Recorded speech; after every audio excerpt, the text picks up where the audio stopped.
প্রিয় ছাত্রছাত্রীরা, তোমরা যারা এবছর 6 সেমিস্টারে বাংলা অনার্স নিয়ে পড়ছো, তোমাদের অনার্স পেপারে যে 14 পেপারটি রয়েছে তার সেখানে একটি পার্টে রয়েছে মডিউল 3-তে ময়মনসিংহ গীতিকা দীনেশচন্দ্র সেন সম্পাদনায় মৌহাপালা। এই বিষয়টির ওপর পুঙ্খানুপুঙ্খভাবে খুঁটিয়ে অতি গুরুত্বপূর্ণ ছোট প্রশ্ন 40টিরও বেশি আমি এই ভিডিওতে করে দিলাম। এর মধ্যেই তোমাদের কমন এসে যাবে। যদি মনে হয় যে এই বিষয়ের ওপরে আর যে টপিকগুলো রয়েছে সেগুলো নিয়ে ছোটো প্রশ্নের ভিডিও করে দিতে হবে, তাহলে অবশ্যই কমেন্ট করো, অথবা চলতি ভিডিওতে আমার ফোন নাম্বার পেয়ে যাবে, সেখানে আমাকে জানিও, ফোন করে হোক, হোয়াটসঅ্যাপ করে হোক। আর যদি ভিডিওটি ভালো লেগে থাকে, মনে হয় উপকৃত হয়েছে, তাহলে অবশ্যই বন্ধুদের মধ্যে শেয়ার করে দিও।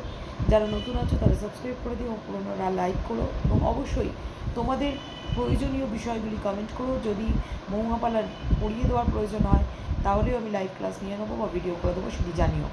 প্রথম প্রশ্ন, ময়মনসিংহ গীতিকার প্রথম খণ্ডের সবচেয়ে বিখ্যাত পালা কোনটি? 10টি পালা রয়েছে, তার মধ্যে বিখ্যাত পালা হলো মৌহাপালা। দ্বিতীয় প্রশ্ন, ময়মনসিংহ পালার রচয়িতাকে? মৌহাপালাটির রচয়িতা হচ্ছে কানাই নামে একজন জৈনিক ব্যক্তি। মৌহাপালাটির প্রাচীনতম রূপ কোথায় কীভাবে পাওয়া যায়? ময়মনসিংহ গীতিকার পালাগুলি চন্দ্রকুমার দেব রচনা করেনি, ময়মনসিংহের পল্লী অঞ্চল থেকে সংগ্রহ করেছিলেন, এ কথা স্বীকার করতে হয়। কিন্তু সংগ্রহ করার পরে তিনি এই ভাষা এই রূপে কিছু পরিবর্তন সাধন করেছিলেন, তা মৌহার সঙ্গে পূর্ণচন্দ্র ভট্টাচার্য এর বাদন্যীর গান এর তুলনা করলেই বোঝা যাবে। তাহলে আমি এটা একটু বড় হিসাবে লিখে দিয়েছি, একটু বড় হিসাবে আসতে পারে। হ্যাঁ, আমি পুরো খুঁটিয়ে লাইন ধরে ধরে প্রশ্ন করেছি বলেই এই ধরনের একটি দুটি প্রশ্ন এখানে আছে। 4 নম্বর প্রশ্ন, মৌহাপালাটির নায়ক নায়িকার নাম কি? নায়ক নদের চাঁদ, নায়িকা মৌহা। বেদেরা কোন পাহাড়ে বাস করত? বেদেরা গাঢ় পাহাড়ে বাস করত। মৌহাপালাটি কটি পরিচ্ছদ আছে? মৌহাপালাটিতে 24টি পরিচ্ছদ আছে। মৌহাপালাটির প্রথম পরিচ্ছদের নাম কি? হুমরা বেদে। বেদেদের দলের সর্দারকে? হুমরা। হুমরা বেদের ছোট ভাইয়ের নাম কি? মাইনকা। আর বৃদ্ধ ব্রাহ্মণ কোথায় বাস করত? কাঞ্চনপুর গ্রামে বৃদ্ধ ব্রাহ্মণ বাস করত। বেদেদের ভ্রমণ করতে বেরিয়ে কোথায় গিয়েছিল?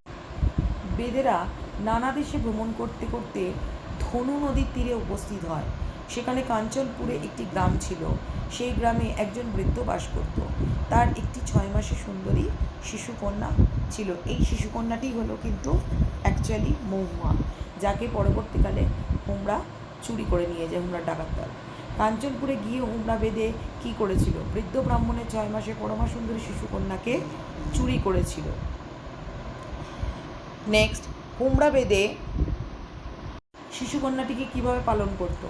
6 মাসের শিশুকন্যাটির যখন 1 বছর বয়স হয় তখন হুমরা বেদে ওই শিশুকন্যাটিকে খাঁচার ভিতরে ভরে রাখে, ঠিক যেমনভাবে খাঁচার ভিতরে পাখি রেখে পালন করা হয়।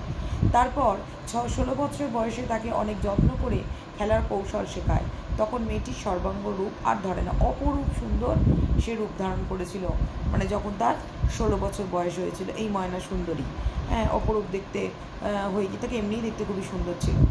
মৌহা সুন্দরী নামটি কে দিয়েছিল? হুমরা বেদে। মৌহা হুমরা বেদের কে ছিল? পালিতা কন্যা। তারা কোন নেক্সট কোয়েশ্চেন, তারা কোন দিন খেলা করতে গিয়েছিল? শুক্রবার।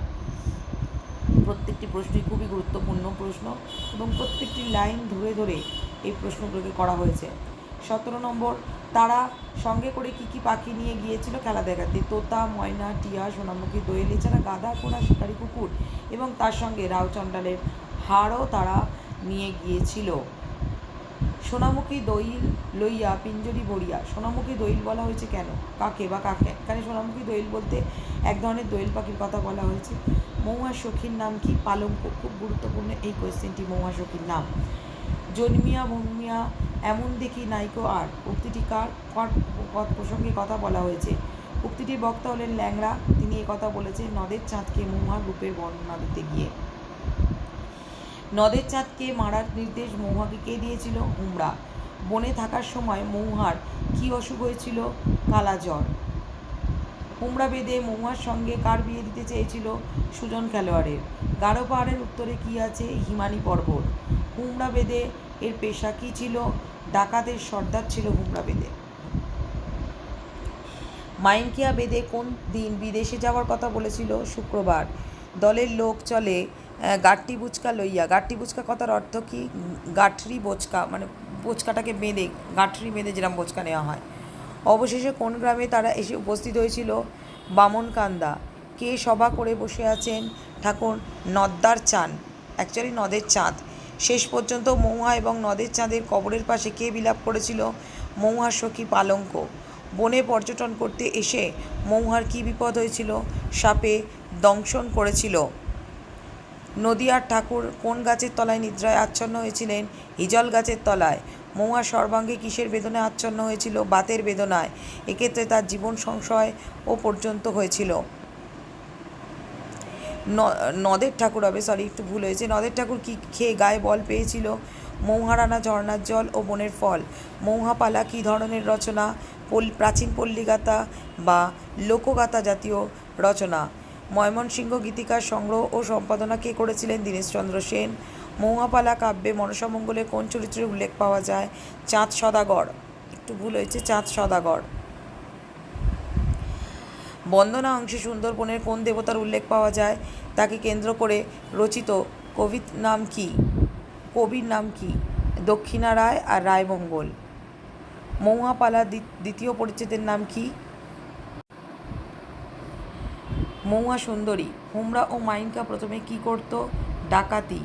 মৌহাকে কোথা থেকে অপহরণ করা হয়েছিল? তখন তার বয়স কত ছিল? কাঞ্চনপুর গ্রাম থেকে অপহরণ করা হয়েছিল, তখন তার বয়স ছিল 6 মাস। মৌহা কোন সম্প্রদায়ের মধ্যে বেড়ে ওঠে? বেদে সম্প্রদায়ের মধ্যে বেড়ে ওঠে। মৌহাপালা তৃতীয় পরিচ্ছেদের নাম কি? নদ্দের পালা। বেদেরা খেলা দেখানোর জন্য সঙ্গে কি রাখত? রাও চণ্ডালের হার। খেলার শেষে নদ্দার চাঁদ বেদের কি উপহার দিয়েছিল? 1000 টাকার শাল, আরও টাকা কড়ি এবং বসবাসের জন্য একটি বাড়ি। খেলার শেষে নদ্দার চাঁদ বেদেকে কী উপহার দিয়েছিল বললাম। নেক্সট প্রশ্ন, নদ্দার চাঁদ বেদের বসবাসের জন্য কোন গ্রামে বাড়ি দিয়েছিল? উলুয়াকান্দা গ্রামে। বেদেরা সেখানে গিয়ে বেগুন, শিম, কচু, কলা চাষ করত।